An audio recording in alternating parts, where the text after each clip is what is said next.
Duperos y duperas today on Dupe by the River.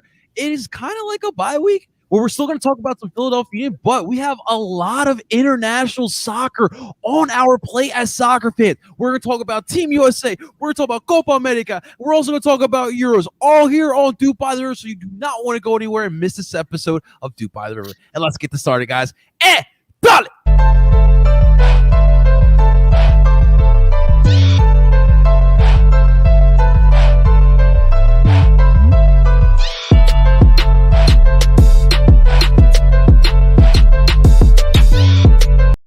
And that is right. Welcome, everyone, to Dupe by the River, the show where we follow everything Philadelphia Union, brought to you by Philly Sports Network. What is going on YouTube, Twitter, Twitch, and TikTok? Welcome on into Dupe by the River. I'm so excited to get started with today's episode. So much to talk about, so much international soccer. No, I'm not wearing a Union jersey. Vamos, Colombia! Before we move forward, guys, of course, I want to introduce to you my panel of soccer experts, ladies and gentlemen. Let's start off with this is a fresh cut. My man is rocking. Ladies and gentlemen, please welcome Mr. Tim Lovinguth. Tim, what's going on, baby? Not much. I think, honestly, I'm still recovering from the USA game. I don't blame you. It took some moments off my life, but I want to watch it all again, like every day. Like it was just a great game. We got all this soccer to talk about. We got the Euros, we got Copa America, we got some MLS news. There is an MLS game this weekend. Austin is opening their stadium, so I guess we could maybe talk about that if we wanted to. But there's all this soccer going on. Very interesting. Austin's trying to fit themselves into the soccer schedule. Very nice. Very nice there. Of course, next to him, we got my man, Mr. Zach Lobasso. Zach, I'm digging the Italian kit here, my man. Thank you. I've had this for a while, actually. It's a training top from, I think, the 2012 Euros, I want to say. Maybe 2016. Not sure exactly. But, I mean, yeah, I may not look Italian, but I am 50% Italian, so I just want last name. I just want to put that out there for anyone watching. So I'm very excited for tomorrow's game. Hopefully beat Turkey. Italy looks good again, so hopefully they can take the young guys that they got going with a little bit of the experience they have in the back line and make some noise in the tournament. I will say Forza Azzurri for sure, Zach, for sure. Thank you. We'll definitely talk about the Euros, but I actually have a rooting interest, and I'm actually really excited for the Euros, so we'll get to that as well. Last but not least, ladies and gentlemen, man, this guy knows how to get to my heart. Please, ladies and gentlemen, welcome Kosher Brujo gang leader, a.k.a. Justin Freiberg, with the Colombian kid. Justin, what's up, baby? Vamos, Colombia. Exactly. Hey, I got to listen, I went to the closet, and I'm like, I don't really have many European jerseys, and I'm like, you know what? Copa America's around. Pulling out one of my two Columbia kits, but hey, I'm ready to talk some soccer. It's been a wild week of soccer. We got plenty of soccer going on this weekend. It honestly, if you're not a soccer fan, at this point there's no excuse, because like soccer. Listen, NBA is in the playoffs, NHL is in the playoffs. Oh yeah, that's soccer. Unless you're a baseball fan, and let's be honest, baseball can be a bit of a snore to watch on TV. So not today, though. Or yesterday. Let's get some soccer fans. Come on. Absolutely, and that's what we're here for, keeping the soccer love here in Philadelphia for sure. Guys, real quick before we start off today's episode, look, us four here, we love our Union community, and anytime our Union community has a winning opportunity here, we like to recognize that. I just want to real quick just congratulate Jared Nisley. If you don't know, he's going to jump on and be part of the Fox Philly the Gambler crew. Now, for me, I am like so happy seeing this guy win. If you don't know Jared has one of the biggest hearts in this fan base. The fact that he took the initiative during a crazy global pandemic to kind of keep the Union family together and create the Our Union, it's like moments like that makes soccer so special, right? And, he deserves all the blessings coming his way. So on behalf of Philly Sports Network and Dupe by the River, we just really wanted to congratulate Jared, because he really deserves all those blessings, guys, man. He's touched us all at some point here in our lifetime as Union fans. So I just wanted to give him a little love there. Congratulations to Jared there. All right. On other uni news, guys, we had a signing. Okay, we had an actual signing. The Philadelphia Union get a little bit of depth piece here. Alvaz Powell has signed on with the Philadelphia Union. Now, look, obviously this is not a sexy sign that most Union fans are always looking for. No, this isn't an Ashley Cole type of signing, Union Hulk. But this is a kind of a signing that, we're going to get to in a little bit, but the Union are about to be missing a couple of players, and having those depth pieces are really important. It's a big part of what this Union team has kind of been predicating on over the past couple seasons. Tim, I'll let you start off here, man. What are your thoughts on Powell coming on in here? Another reggae boy. I love it. Yeah, another one. DJ Khaled voice, another one. I mean, he's been training with the team for, I think, 2 or 3 weeks. So the fact that it took this long for the signing to come out, I mean, it is what it is. The Union kind of took a week off last week. Everyone did. And it seems like everyone was on vacation looking at their Instagram stories. So even Coach Jim Curtin down at the beach, down the shore. It was awesome. Yes. The Seattle kid. Yeah. But yeah, no, it's a good depth signing. He primarily plays right back. You could probably push him forward a little bit more, especially when he was with Portland in 2015, I believe, when they won the Cup. He was a pretty instrumental part of their attacking wide type of situation there. I think he can also play center back in a pinch. So another versatile player.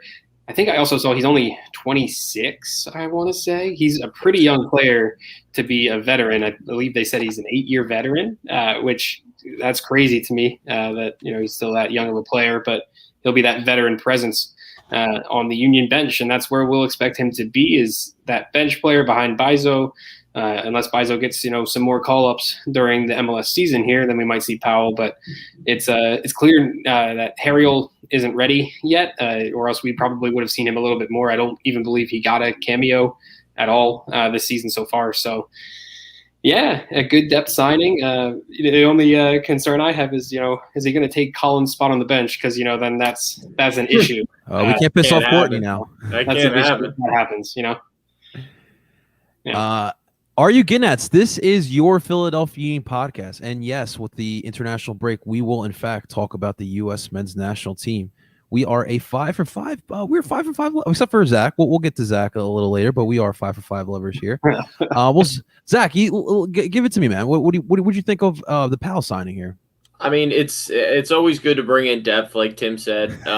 And yeah, I just think that someone with as much experience as him, even if he doesn't play, could be huge for the locker room because he brings that. He's been in the playoffs before. He's been around the league. I think Jim said he had something like 200 appearances already in the MLS or something like that, which is insane. Which is an insane amount of appearances.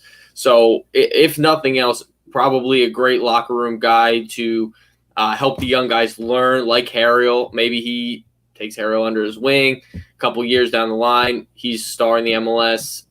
It'll just be good, especially when they get into situations where maybe they haven't been. Like if they make the playoffs, which they should, and they get past the first round, that's like kind of new territory for this team in terms of the people they have now. So he being there before can help guide them through what needs to happen and how they need to handle all those situations. Justin, do you have anything to add to that? Listen, I think it's not a sexy signing by any stretch of the imagination, but I think if any of those signings are going to occur, first of all, the transfer window isn't open yet. We're in that weird period where you're in, because of the way the seasons are, you're in between windows. Like I know you have like a few more weeks really before the next window starts, so you're kind of in a bit of a limbo, but also at the same time, Bizo's going to have international call-ups. You're going to have Andre missing with the Gold Cup. And so, like, these depth signings are going to be crucial. And, that's why, like, we laughed at it when the Union signed, Ranjit Singh, not realizing that, forgetting that, Andre's going to be gone, like, a decent amount this year, especially with the qualifying window starting in September. 4 of the 5 windows have 3 games apiece. So that's like, I mean, it's only about a week or so, but you're going to be, I mean, the way the schedule is condensed this year, players are going to be playing a lot of games. You're going to be missing a lot of time. And I think that's why, listen, it's not the prettiest signing by any stretch of the imagination, but it's a necessary signing. So I'm okay with it. Yeah. And Powell's an MLS veteran. He's been around the league. He knows what to expect. And as Tim said, he can play center back in a pinch, which it's definitely good to have. I notice Ernst is definitely leaning towards players that have abilities to play in multiple positions, because this season especially, it doesn't hurt to have that, because, I mean, look at teams going down with the amount of injuries that have gone down. Like, it helps to have players that are proficient at like two positions, because then you can tinker with your lineup. You can give certain players, right? You can move stuff around. So it's really helpful to have these depth signings that can play multiple positions, because it allows you that freedom to rotate players. Yeah. I mean, absolutely. To me, it's kind of like it's a Union signing. It's preparing for what's going to happen. You're gonna, like you mentioned it, guys, and Bizo's going to be out, and it's just a smart signing. And more importantly, he doesn't take up an international spot as well, because he already played here in the MLS. So that's Ernst is always looking for those type of signings as well. So definitely a good solid depth piece here to back up a living Bizo. It's the Union way, just having depth all over the pitch. I love it. Well, guys, listen. Talking to the Union, I'm not gonna lie to you guys. I really miss the Philadelphia Union. I am not going to lie to you guys. We just, especially doing the day-to-day Philly sports things, and it's like, man, I don't have any Union stuff to really talk about besides the international stuff, which we'll get to in a second. But just wanted to put that out there. Union, I really miss you. Please come back. But I figured today, we have one more week away till we get back to it with the boys in blue. I kind of wanted to just talk about the guys, and I want to talk about the Eastern Conference, right? When we get back to, we have a lot of soccer we played until we start thinking about, playoff positioning and whatnot. But what I want to do right now is I want to look at the Eastern Conference. We're going to look at the standings currently. And I'm going to ask each and every one of you a specific team, and you tell me how you think the Union line up to those teams. You boys ready? Let's do this. All right. Justin, we'll start off with you, my man. So you get the honor of starting with FC Cincinnati, who are in dead last place with 4 points. How do the Union stack up with this Cincinnati team? What's Cincinnati even looking like this season? I haven't watched them play. They're looking like the same that they always have. They throw money at their attack. Unseemly amount of money. I mean, when you have a player worth $9 million, I think only because of the payment, the team asked for 13 and they paid 15. And then you sign Jeff Cameron on a free because, when I think of quality defense right now, I think of 36-year-old Jeff Cameron.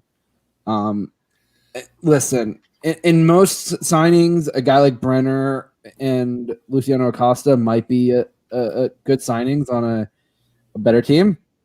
But when you're relying on these guys, and it doesn't seem so far like Brenner is really living up to the hype. So far, it's early, and Luciano Acosta is showing that Wayne Rooney definitely carried a lot of that in DC. I'm not really too worried about Cincinnati. I mean, listen, they play kind of ugly soccer, but it feels like it's just more of the same. Like, they haven't shored up the defensive issues. And, I mean, yeah, they beat Montreal, but, I mean, listen, as I said before, if Romel Kyoto is not missing the biggest, sitter on the planet, they're tying that game. So, like, it just – like I know people that are Cincinnati fans, and I just go like, what has changed? You're still throwing more money at an attack without really shoring up the defense in any way. And there are bits and pieces there that feel like they could, like, I mean, Joe Zhao kind of playing as modified like a wing back has been he's insanely fast and gets up and down the wing really well. But when Jeff Cameron's getting beat. Oh my God! I forgot his name. Goal. Like, Jeff Cameron's getting beat by Gonzalo Higuain. It just doesn't feel like anything has changed with Cincinnati, and I feel for them because you got a new stadium, you have a rabid fan base, I mean, it is clear. One thing I've seen on Twitter, they are passionate, and I will give them all of that. But I know they have to be asking a lot more questions, and I think and I've said this. I think Jaap Stam could be one of those coaches on the hot seat that by the end of the season, or even I don't know if he's the coach still starting next season. But Justin, according to Jorge Mas, you need to spend money in the MLS to win. Well, listen, Jorge Mas is also trying to skirt the rules, so let's not listen to got him. Very nice, very nice. So it's evident the Cincinnati might not finish dead last, but they will definitely finish around. Yeah, so they might not win the wooden spoon again, around. but I don't know if they're making the playoffs. All right, sounds good. Zach, Chicago Fire. All right. Well, Chicago in 7 games has scored 4 goals. So that really it tells you everything you need to know about how they are. They're not good. And honestly, defensively, like they've played 7, they've let up 11, which isn't great, but it's also not horrible. It's not the worst in the world. But to score 4 goals in 7 games is pretty horrific. 2 being in the same game. So really, it's 1 from 6. And one being John McCarthy being hurt, not being able to dive, and gifting a howler of a free kick. Yeah, I mean, Chicago might end up below Cincinnati unless they buy someone who is a goal scorer in the summer who can just score a lot of How many of those guys are they going to buy? As many as they can until they find the one that works. But yeah, they're bad. There's nothing really else to say, but they're really bad. I will say this only because Chicago fans have been. I never met a bad Chicago fan, to put it this way. They deserve better, just flat out. Oh yeah, those fans deserve better. That's what I hope. I've said I'm going to the game on my birthday, so I've dealt with some good Chicago Fire fans, but I'm expecting a win. Like that's I would hope so, and probably a clean sheet too, by the looks of it. Oh snap! All right, Tim, you get the honors of going north of the border with TFC here. Yeah, it's been rough there. Can't wait to go to Florida to go north of the border. I'm sorry. Are they still going to be doing that until the border open? Until July 1st, I think, is the first day Canada's border is supposed to open. Yeah, so I think at least until then they'll be playing. I thought they were saying at least until like August. Like I felt like maybe it's different for sports and like travel. I think that's what it is. Just a little bit. Honestly, though, Toronto, they're kind of in shambles right now, and it's weird to see. It's great. I mean, I'm not mad. I'm not mad about it, but yeah, I mean, they were in CCL just like the Union. They're the worst CCL team in MLS standings this year. They have 5 points from their 7 matches. They have scored goals. They scored 8 goals, which is 1 less than the Union. They have players that can score. They brought in Saltado, right? That's his name, the new hacker there. Yeah, he looks pretty good. The problem is their striker position, because they're still having issues with Josie Altidore. Him and the club are still fighting. They signed Dom Dwyer, and now Altidore is apparently out the door. Ouch. Hey, damn, listen, look at dad jokes to me, all right? I'm picking them up. Toronto is a good soccer team. They just have to figure out how to still play, their home games on the road in Florida, in a place that's difficult to be for them. Now that they have this time, and who knows how it's going to look. Chris Armas is not a good coach. Like, he's just not. Like, he wasn't good with Red Bull. He's not good with Toronto either. So they're going to have to figure some things out. And they have the talent to score and to move up the standings and make the playoffs. But, yeah, right now they're sitting in 12th place, and they deserve it right now. What did they see in Armas? Like, I literally don't know. I mean, you might have seen how he took over that Red Bull team and basically took what Jesse Marsh did and won the Supporter Shield, but like, it's not great. I don't know. Yeah, man, that decline was definitely evident down over in Red Bull. But yeah, well, TFC certainly is going through a little bit of a transition for sure. Justin, speaking of which, you get Inter Miami. What how do you think they stack up? Do you think Miami's going to turn up second half of the season? I genuinely don't know. Like They are I look interesting. I look at that team and I like it. They haven't looked overly impressive in outside of the DC United game. They haven't looked very impressive in any of their games. And I mean, there's reports of Rodolfo Pizarro going back to Mexico, as far as I can tell. Um, I mean, that defense hasn't been much of an issue. I mean, surprisingly, Shawcross has been serviceable for an older guy coming over from England. I mean, he was able to do it on a rainy night in Stoke. Now he can do it on a muggy day in Miami. So I don't know. Like, I still don't think Higuain's the answer, but he seems to be doing a half decent job. Not what you're expecting for what you're paying. And I mean, if reports are true that Blaise Matuidi is one of the top 5 salaries in the league, which is Oh my god, bonkers for a guy who World Cup winner, but definitely feels like he's over the hill. And it feels like he didn't understand exactly what he was getting into with the MLS. And I think that still with European players still seems to be this thing that they don't seem to get, that the MLS isn't a softy league. Like, you're not going to walk in and coast to retirement. You're going to have to kind of work for it. Like, Ibra might have felt like he was coasting, but he still was decent. Didn't win anything, but he scored goals. And I just think Miami it's a lot of high value targets and not a lot of cohesion. I mean, a player that I think could do well for them, and I think if he can stay healthy, because I know he's had injury problems this year, is Robbie Robinson. I mean, he's been playing more as kind of that winger opposite of Lewis Morgan, who has been very good for Miami, and he's a player I definitely think could be a bit more of a threat. But Robinson, if he can stay healthy, I feel like that front three of Morgan, Higuain, and Robinson could actually be decent. They just need a number 10 behind, because when I said Pizarro's potentially going back to Mexico, I mean, Federico has been starting over him, and that's not what you brought him in for. I mean, he's a good player still, but you brought him in to be the backup, to come in off the bench, to start every other game maybe. I don't know what to think of Miami. Like, spend your money every time I say that I think they're bad, they go and play a good game.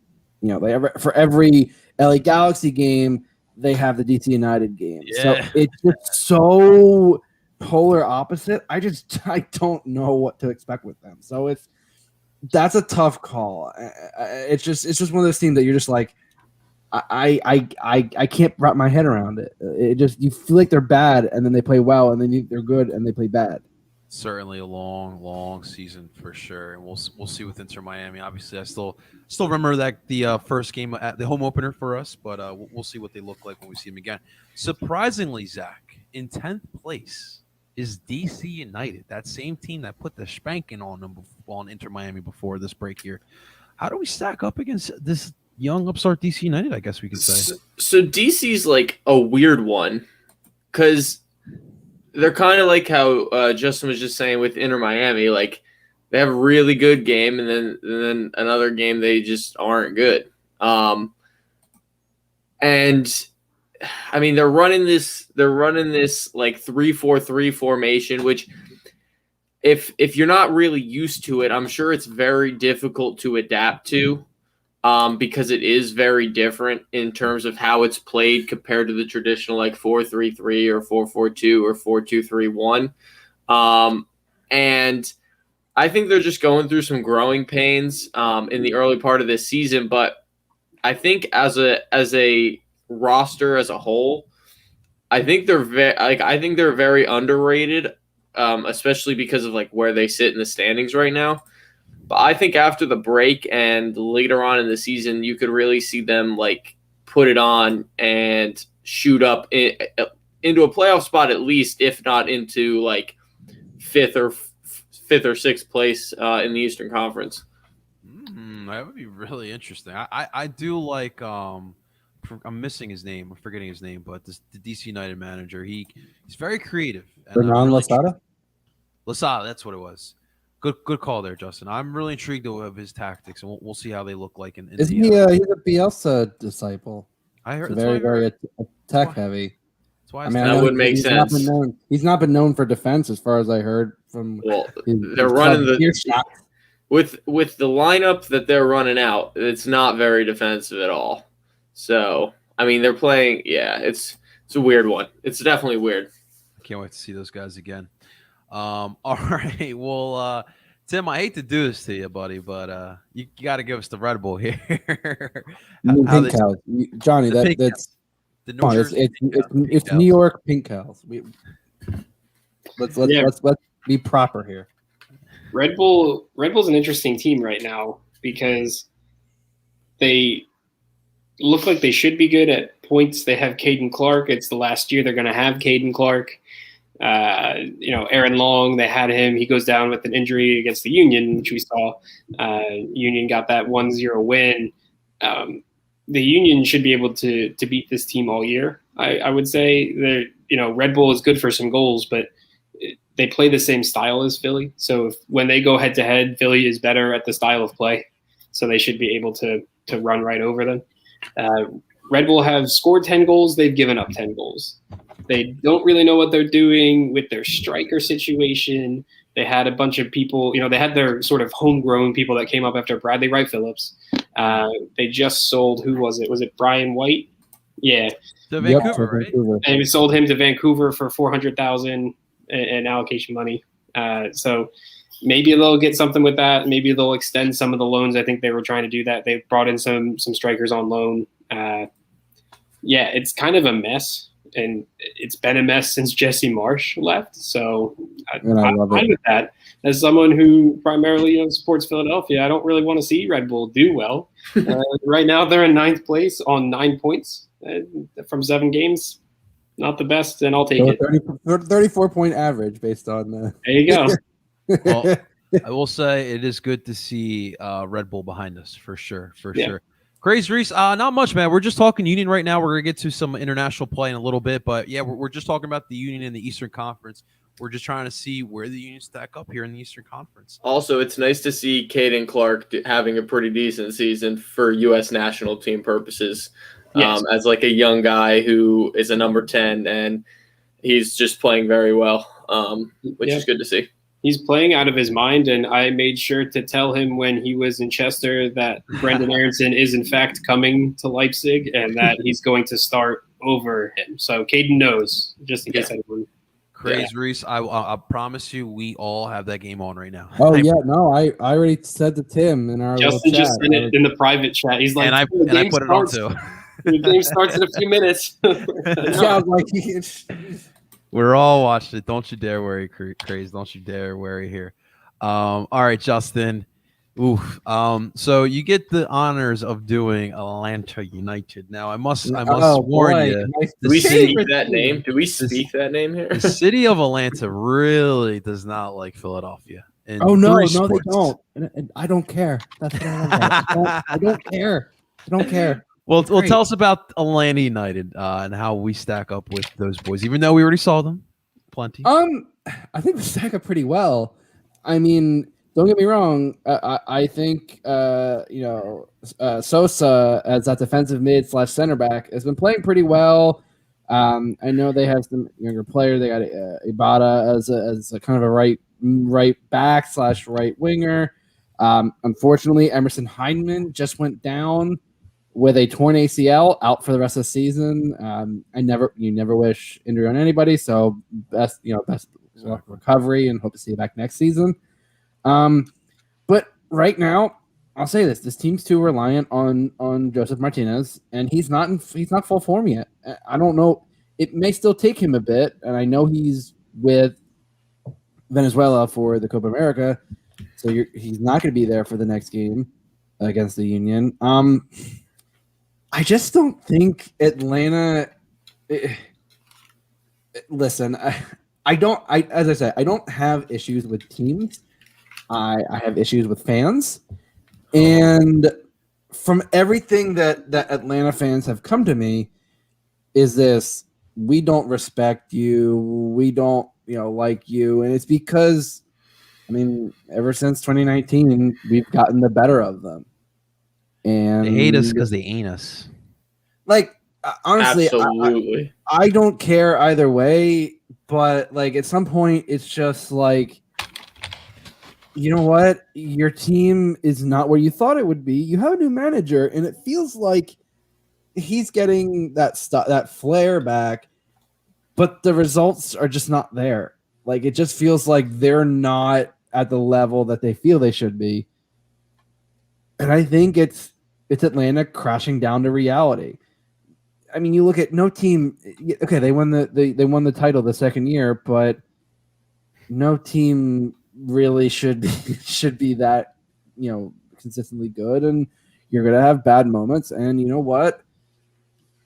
Welcome to being an MLS fan. Like it is what it is. It's this. One of the reasons I love this league is that despite the fact that there are some teams that spend so much money, it doesn't always mean you're winning.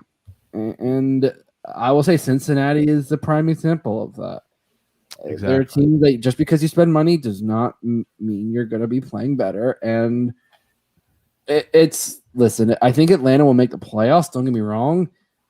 I just think that some of their fans have to lower their expectations because, listen, this season might be a bit of a wash too, and I feel like next season is really going to be a better season for them. But for right now, I just don't think I think Atlanta fans' expectations are like up here, and the performances are going to be like more like here. Like there's a bit of a gap, and I just think it's going to take time for Heinz's system to really kick in, and I don't know if it's going to be that this season. I just like Atlanta doesn't scare me like they used to when I watch them play.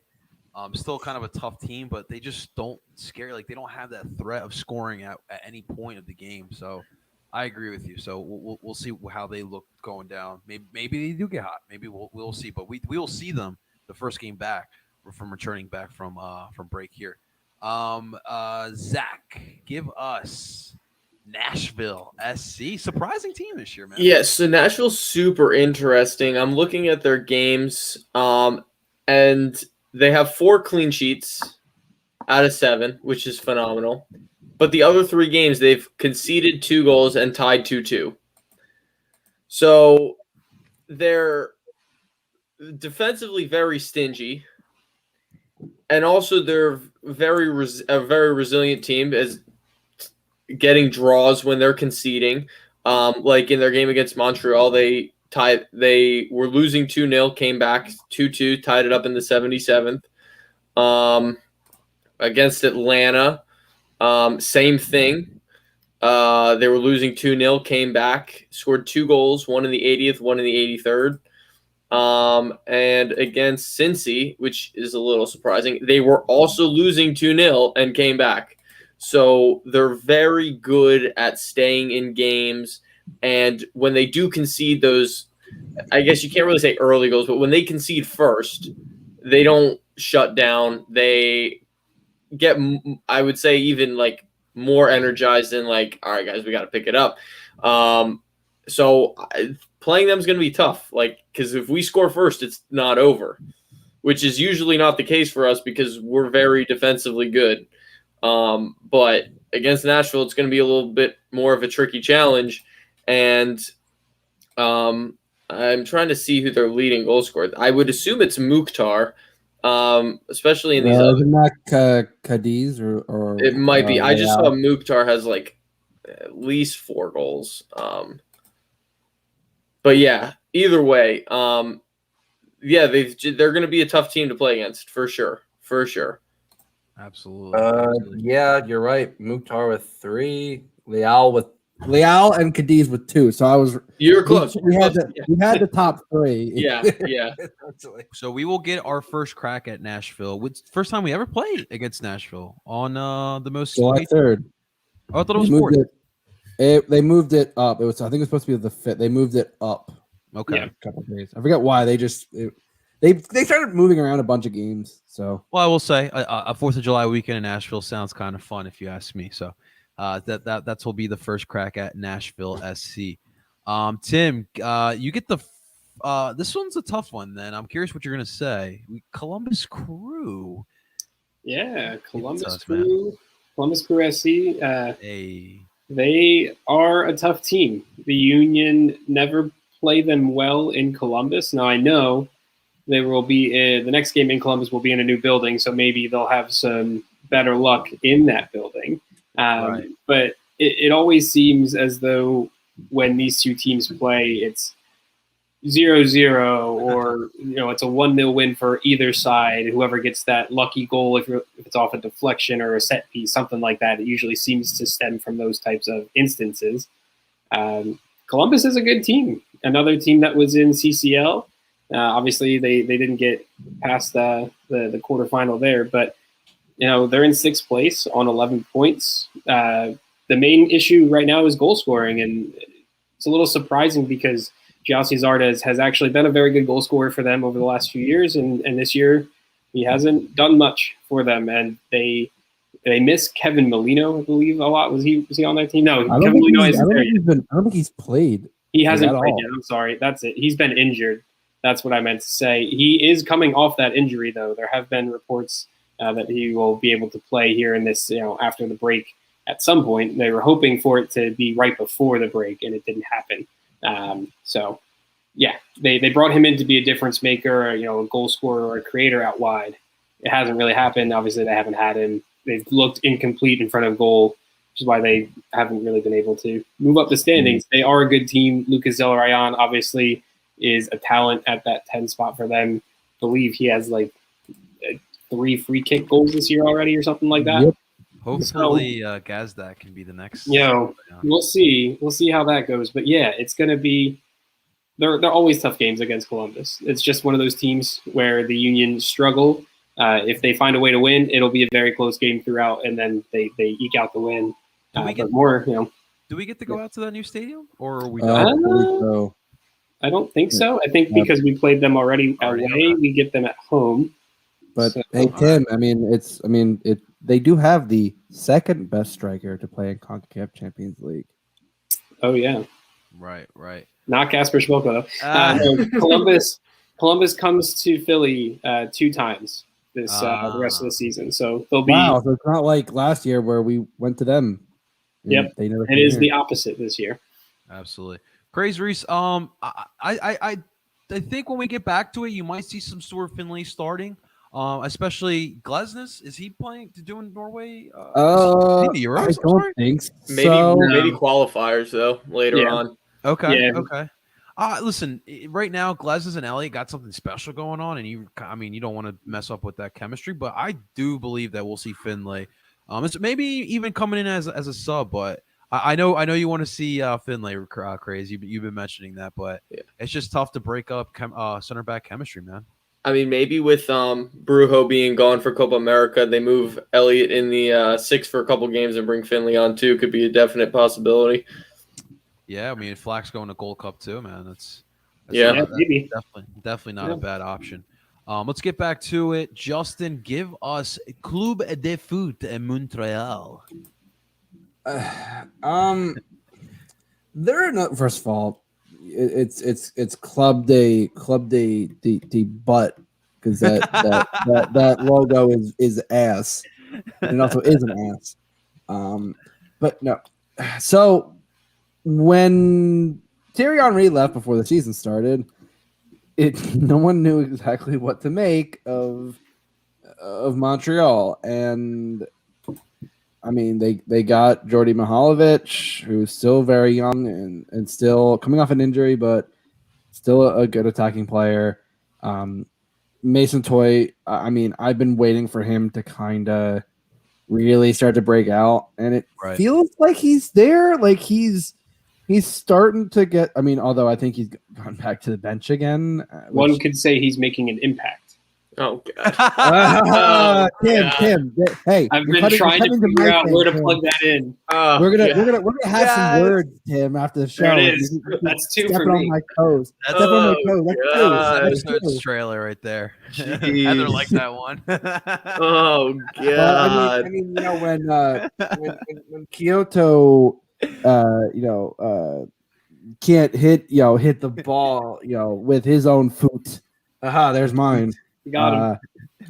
It's I don't know what to expect with this team. Like they're playing. I feel like they're playing better than the sum of their parts. Like on paper, it doesn't really feel like they should be a very good roster, and yet I don't feel confident. Like I don't know. They're right now. It feels like they're going to be one of those teams struggling for the playoffs. I think They're always right now tricky. they're They're always in the playoff position, but I feel like eventually when you get up to, when the season starts to really get in the slog of it, I don't know if Montreal has the depth. It just feels like they're lacking on a few defensive pieces behind their starters, and on attack, I mean, they have some decent players, but like Lapalainen's gonna be with Finland for the Euro, so he's gone really? a month. Yeah. So there's a lot of stuff. I don't know exactly if I just feel like they're a team that is playing above their expectation, that what they were expected to, and I think eventually this season they're going to come crashing down a bit. Guys, in the comments, I see a couple of comments about international play. Guys, don't worry, we're gonna get to all of that. We're just talking a little bit of Union because obviously we all miss the Philadelphia Union, so we'll definitely get to that. But thank you so much for the comments, guys. So Zach, oh man, you get the blue side of New York. Give us NYCFC, man. They've been good this year. I mean, a little inconsistent. 3 wins, 3 losses, or 3 wins, 3 losses. 3 wins, 2 losses, 2 ties. So they're kind of up and down. But they've scored a bunch. They're just under 2 goals a game, which is the most in the Eastern Conference. And they obviously gave it to us when they came down, and it wasn't really pretty. So I think matching up against them for us is tough. I don't really know why. But we always seem to have. I mean, they play. I mean, at least on the team sheet, they play a 3-back, like a 3-5-2 kind of thing. So maybe, yeah, I don't know, because we should match up well against a loaded midfield because we have a loaded midfield. But maybe the wide guys cause us issues in terms of like the 1v1s, and maybe our outside backs pushing up a little too high. They can't recover. But at least the last time we played them, it was kind of rough to watch. And yeah, I mean, I don't expect them to drop out of playoffs. Certainly, I don't know if they'll stay this high. Obviously, it's a small sample size, only 7 games, Right. but I mean, they've been good for the first part of the season. Right. Yeah, absolutely. It definitely has been a surprise to me. Craze Reese. So we actually played Portland before this whole break here, but that was here in Philly. The only other West Coast team we'll actually play will be Minnesota. We actually go to Allianz Field. I'm contemplating. Which I might that, actually check go that out for out. that game. I really want to check out Allianz Field. That I have gorgeous. some friends out in Minnesota, and I've been saying that I was going to come into the game. I was like, I got time. I might go out for I got some time. That'll be an October 20th game as well, Crazy Reese. Minnesota and Philly. And if you know a thing or two about Philly sports, we own Minnesota. Anyways, Zach, or I'm sorry, Tim. We're on back to Tim here as I lost where I was at. So Tim, you give us the honors of Orlando City. Orlando City is another very good team in the East, and it's going to be interesting with what they do with Daryl DK. Obviously, we know they want him back right now, which I always thought was interesting. But Cash, they money. want him to it seems like to come train and play. I don't know. It doesn't make any sense because of the amount of money that they've been offered for him. I guess they're just waiting for the right deal. I don't know. But yeah, Orlando will be fine even without him. They're a playoff team. I had them finishing 4th in the East before the season started. Right now they're in 3rd. Obviously, we haven't even gone a third of the way through the season. But they've looked really good. They've scored 8 goals, only conceded 4, which I think is more impressive. That they've been good defensively. We've seen what they can kind of do with the ball, and Oscar Pereira doing a good job with that team. But if they can figure out the defense as well, they'll be a top 3 team in the East, I think. I mean, that's where they are right now. So we'll see what they can do after the break. But the Union are going to have some trouble against them, I think, especially down in Orlando. When that place is rocking, it's a tough place to play. We've seen that in the past already. But yeah, it'll be a fun game because the styles of play are different, and they're usually very open when these two teams come together. Oh, I can't wait to go down to Disney, man. Cannot wait. I guess this is for anyone. Crazy Reese wants to know what's up with Messi to Miami and that whole contract clause that he kind of signed. It's gonna happen. It's gonna happen. The MLS will not let it not happen. But I don't know. Who knows? I don't know if the contract clause thing is real. I don't know about like how legitimate that is, but I am confident he will play in the MLS at least 1 year at some point in his career.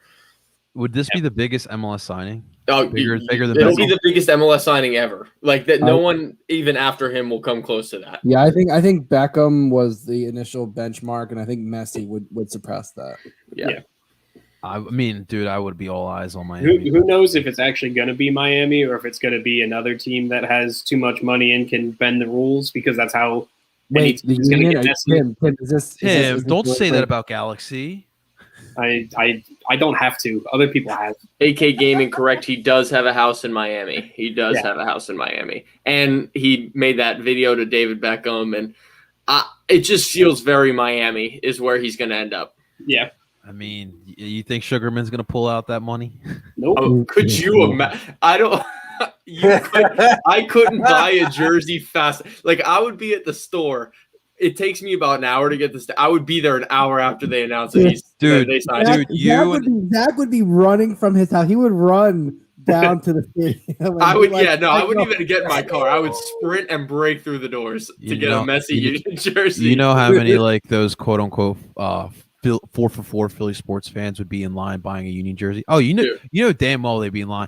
Yo, buddy, we just got Messi. We're gonna go down to the local Dick's. We're gonna buy our jerseys. Like, you know damn well they're gonna go buy themselves that Messi jersey. I'll buy listen, all right, how's this? If Messi signs for the Union, I will buy everyone on the show a jersy. I'm not kidding. Okay. I will. Sugarman, you listening? I will buy everyone on the show. Not in the comments. I can't afford that. But everyone who's like, on. I'm not that rich. Let's be honest. Everyone who's on the show. That's fair. I will buy you all a Philly Union Messi jersey if he signs. We can all imagine, right? We can all dream, right? God, I'm gonna dream about it tonight. I promise it'll happen. All right. So last but not least, Justin, finish us out with those pesky New England Revolution. I can't stand. Yeah, they're. Like I said, it centers around Carlos Heel. I mean, Carlos Heel definitely makes that offense tick. Gustavo Bo and Buxa are definitely. I mean, Buxa's at least playing better than he has in the past. That defense, I mean, I like Henry Kessler. I think he's a good center back. I'm not as high on Andrew Farrell. He's one of those MLS journeymen that's kind of been around, and he's been with New England for a while, and it's been okay. I don't know. Like, I mean, Matt Turner, if you talk to some New England fans, you would think that Matt Turner should have won Goal of the Year last year, when it was very clear that Andre statistically was the best goalie. Like, it really wasn't much of a question. They've got a good team. I'm not a big Bruce Arena fan. I could do a lot with not seeing Bruce Arena for a long for a long time. But listen, they're that team that they grind out ugly results, and when it comes to playing against a Union, when we played each other so many times the last few years, it's just what you expect. Like you expect an ugly draw or a 1-goal game. It's how these games are with New England. New England's finally feels like they're starting to click, and I think Carlos Heel could potentially be league MVP if he can. No, if he can keep this up. So we'll see. It's I don't know. I don't want to think that New England could, just because it doesn't feel like in the past they've been able to keep consistency. But we'll see. Like I said, it's still early in the season. But all right. Well, speaking of the New England Revolution, what do we think? It's ugly. There was no need for a rebrand. Like they with the flag, it tied back to the area. Really, they should have, like, if you were to do something, go to like the Minutemen, like the Revolution, like something that actually ties the area, not a that meme where you compare what you ordered on Amazon to what you ordered on Wish. The Amazon logo is the Chicago Fire old logo, and the Revolution is what you get on Wish.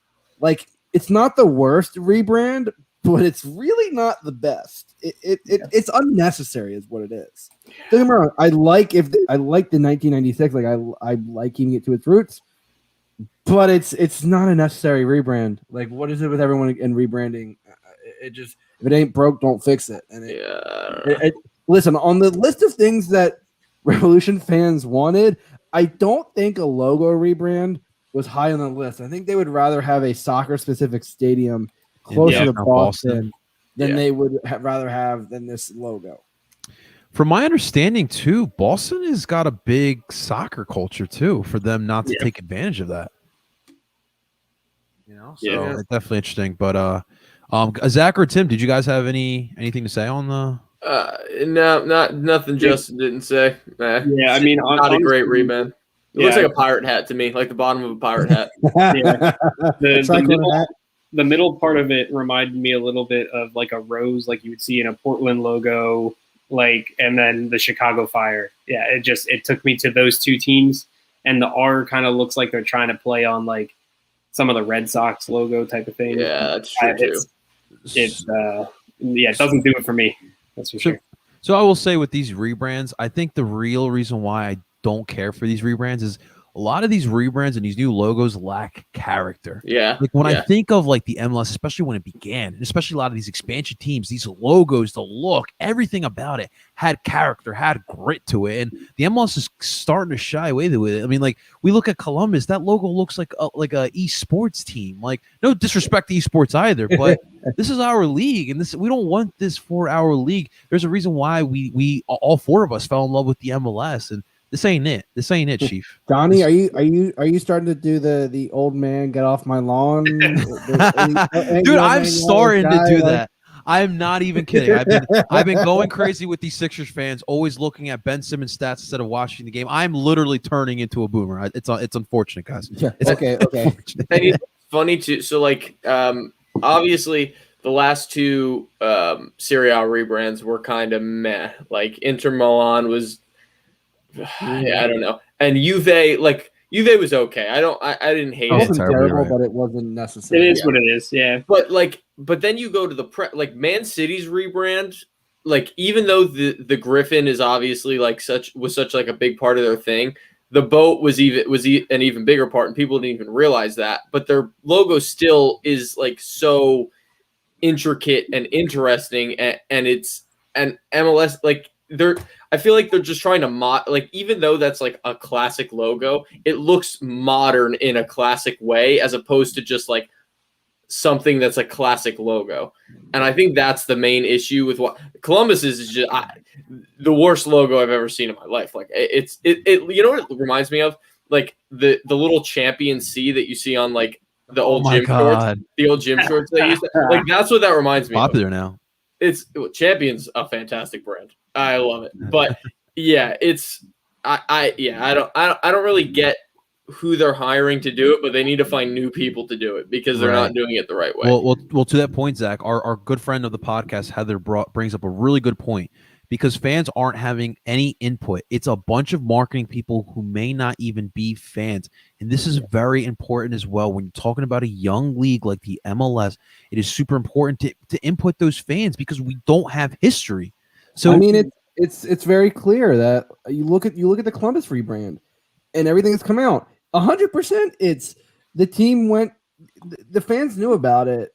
What I think the Nordeck knew about it like 4 or 5 months before the announcement was going to come out. And when the team was like, "Hey, we got this for you," and they're like, "We're not going to like this. Don't do it. Here's what's going to work." And they went ahead with it anyway. And the backlash was as expected, and then they had to go back on it. And at least they kept it's just like you have all these marketing people. It's like, how about you have marketing people that were soccer fans, know the history of the league, know what works, and if there's a rebrand that's necessary, sometimes some logos need a bit of an update, but there's some logos that you just go, why do you need an update? I mean, don't get me wrong, a modern version of it is great. Like, don't get me wrong, I think DC United could clean it up. It's one of the oldest logos, but just they already did it. They did a few years ago.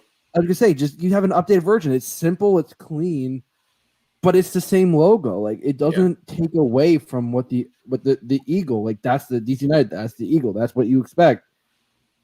With the Revolution, it's like the flag. Why? The flag was it. Yeah, and the they flag. just took the flag away. Anything related to the Revolution, going back to anything Boston, like that's what it's supposed to be. Yeah, I agree with you. MLS, stop giving us these terrible rebrands. That's the gist of this conversation here. But let's move on, guys. Let's talk about. I want to give it. So the next 10 minutes, I want to give to you guys because I know Sunday was very special, and I can only imagine as a fan what it felt to be an American soccer fan on Sunday night. The way you guys came back and beat Mexico. We'll get to the ending of the game because that was disgusting as well. I wanted to go to bed. No, wait. I wanted to go to bed. But stayed up. I made a poor choice. I made a great choice, but also a poor choice. The significance of Sunday for Team USA is humongous. Tim, you always are. You never shy away from putting your emotions on your sleeve. That's why we love you. What did Sunday mean to you, my man? To be honest, I still have trouble kind of processing it, and I can do it a little bit of a better job now that I've rewatched some instances of the game. But going through it, it's anytime your national team plays in a game of significance, it's an experience. And I think everyone can relate to that, no matter what nation you support. If you're watching a soccer game on any level, like you're into it, you're up for it. Like especially a final, especially against your biggest rival. Like I was already up for it. I woke up that morning and why does the game start at 9:30? Like why it's 9:30 at night? Like I have to wait that long. Wait 12 hours until the game starts. And then the way that the game goes, you get scored on in the first minute. 10 seconds. Mark McKenzie makes a bad mistake. It's like it's double hurt because now people are gonna shit on the Union a little bit because he's made in Philly and this and that. Mexico go up. They almost go up 2-0, if not for VAR calling that offside correctly. If that goal had stood, that game was over. US were probably losing that game 3-4-0. And the fact that the US then went back a minute later, won a corner, and scored on the corner, crazy. Then all the things that happened in the match, the tactical changes that Berhalter sort of makes didn't work at first, as you saw the second goal go in for Mexico. But then again, this team didn't quit. They came back and scored. And yeah, you go into extra time, you see what happened there, the craziness, the penalties that probably shouldn't have been penalties, U.S. converting theirs, Mexico not. Horvath? And Horvath, man. So many things. I always forget one part of it each time I think about it because there are so many different things that happen. Mexico's coach Tata Martino getting a red card for touching the ref during VAR. The game, like The I fan saw that, I'm climbing like, over the broadcast booth. Like all of these things happen in one game, and it's crazy. I'm gonna let other people talk about it now. There's so much.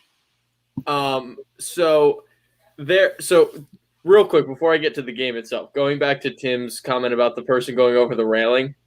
There was a picture of it, and my old coach sent me his tweet that he replied to it, and he was like, "Security looking like Tim Ream," and and I thought that was, and it had like 160 likes or something. And I thought it was so funny. But there have been a few instances in my life watching soccer that I've genuinely freaked out watching a game. Italy winning the World Cup in 2006. That was like the first time I ever like really got into watching. I was like 10 years old. US against Algeria in 2010. Man. I got up for that one. US against Ghana in 2014 with John Brooks scored the header at the end. Barcelona and PSG second leg, and then Sunday night. 5 times I've genuinely freaked out in person when I went to the Union playoff game against Red Bull, but watching on TV, I've genuinely freaked out 5 times. That was the 5th time, and the U.S. in my lifetime has never been good, and has never been touted as like a team that is the best team in the CONCACAF or has talent. The team that we have is unbelievably talented across the board. Like you have dudes winning trophy. Like I think there's like 4 guys on the team that haven't won a trophy this year. Well, actually, everyone on the team's won a trophy now, but I meant club wise. And you have Dest starting for Barcelona. You have Sargent playing for Werder Bremen. Not anymore, but we'll see where he goes. Pulisic winning the Champions League. Stefan winning the Premier League. Like these guys are in positions where the it justifies. I feel justified having played soccer for 18 years in the United States that the U.S. is finally good now. Like people I've played. Like, for those who don't know, I used to play against Christian when we were little, like 10 years old, 11 years old. I used to play against Pulisic when he was at PA Classics. And to see him freaking scoring the game-winning penalty kick against Mexico in a final is it's hard to, like Tim said, it's hard to comprehend. Yeah. Like, it's so special. And I'm just very, very excited to see what this team can do Gold Cup-wise, qualifying-wise, and then World Cup 2022, man. And also, if that game had gone to penalty kicks, I might not be here, like, to record this. Just so you guys know, I don't think my heart could have taken that. Justin, what I want to ask you, man, where does this game rank all time in the U.S. as far as importance? So that's a very good question. I'm gonna say I think it's a top 5 moment, but for me, I think it might be closer to 5. And the reason I say that is because for me, the number one, and I don't know if many people, certain people's age, remember this, but 2002 World Cup game against Mexico. Before my time. I mean, that run, that team was exactly like this team, a motley crew of mostly young players mixed with some older guys. And my God, that run, I mean, they were so close. I mean, just to think that how they could have been in a World Cup semifinal. Like, I mean, they were this close. It was a rough game, but that game against Mexico was unbelievable. It was one of those you just go, like, being 9 years old and going, oh my God, like this is amazing. Like this like it is amazing what this team could do. Because I was like, I knew America wasn't world class at soccer, but hey, we're a scrappy group of players. Like, I'm sure it was nice seeing that. Number 2 for me definitely is the, I mean, Dos Acero is definitely a big part of this, but for me the iconic image of Gooch staring down Javier Borghetti, and I think I said this to him when he played here, and I said, like, that growing up, like, I had that image, and like, listen, I was a striker when I played soccer, but he, like, that image was like, I did that, like, I might not have been the tallest guy, but that was just burned into my head how iconic that image was. Number 3 obviously was the goal against Algeria. I mean, if you listen to Donovan! if you listen to the Ian Dark commentary, I have chills right now, and I'm not even listening to it. Go USA! Like, I watch it every so often, and I'm just like, it to think about it, like, and think about that team. That team was it's the Benny Feilhabers, the Stu Holdens, the Edson Buttles, a young Josie Altidore. Maurice Duco should have counted. Damn it. Oh yeah, trust me. That's a whole nother. But like, that was very iconic. And I'd say this probably is about 4 or 5. And I think the reason why is because just after everything this team has gone through the last years, especially since the World Cup, it's been a bit of a stretch getting back to everything, and we have all this promising young talent, and trust me, we had a lost generation where you're like, yeah, man, what could have been with the talent, where it just felt like you weren't really getting the youth development, and all of a sudden, I mean, Christian Pulisic was the start, and then bam, Weston McKennie, Tyler Adams, Jorginho Dest, Yunus Musa, Brendan Aronson, Mark McKenzie, Josh Sargent, Daryl DK, Jordan Sebachu. I mean, Anthony Robinson. You keep going. Did you miss Gio Reyna? Gio Reyna, I genuinely think will be the best player on that team. Like, you look at all these players and you just go, like, wow. And although I will say, when Gio scored that goal and they went over to Claudio, I wonder how many people actually knew that they were sitting to U.S. national team royalty. Yeah. Because, I mean... Oh, I remember Claudio Reyna.